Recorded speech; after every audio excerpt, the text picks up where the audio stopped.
ইসলামের সর্বপ্রথম নবী হযরত আদম আলাইহি ওয়াসাল্লাম। আল্লাহ তাআলা তাকে মানুষের প্রথম পিতা ও নবী হিসেবে সৃষ্টি করেছিলেন। হযরত আদম আলাইহি ওয়াসাল্লামের জীবন কাহিনী। আল্লাহ তাআলা পৃথিবীতে মানুষকে তার খলিফা, প্রতিনিধি করার ইচ্ছা প্রকাশ করলেন।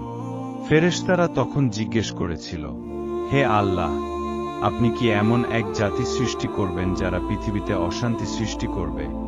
তখন আল্লাহ বললেন, আমি যা জানি তোমরা তা জানো না। এরপর আল্লাহ মাটির মিশ্রণ থেকে হযরত আদম আলাইহি ওয়াসাল্লামকে সৃষ্টি করলেন। তাকে সুন্দর আকারাকৃতি ও জ্ঞান দান করলেন। আল্লাহ তাকে সবকিছুর নাম শিখিয়ে দিলেন, যা ফেরেশতাদের শেখানো হয়নি। এর মাধ্যমে প্রমাণ হলো মানুষকে বিশেষ জ্ঞান ও মেধা দিয়ে সৃষ্টি করা হয়েছে। পরে আল্লাহ আদম আলাইহি ওয়াসাল্লামের জন্য জান্নাতে থাকার ব্যবস্থা করলেন। সেখানে তার সঙ্গী হিসেবে হযরত হাওয়া আলকে সৃষ্টি করা হল। তারা দুজন জান্নাতে শান্তিতে বসবাস করতে লাগলেন। তবে আল্লাহ তাদের পরীক্ষা করার জন্য একটি বিশেষ গাছের ফল খেতে নিষেধ করলেন। কিন্তু শয়তান ধোঁকা দিয়ে তাদের সেই ফল খেতে বাধ্য করল। এর ফলে আল্লাহ তাদের জান্নাত থেকে পৃথিবীতে পাঠালেন। পৃথিবীতে নেমে এসে তারা তওবা করলেন।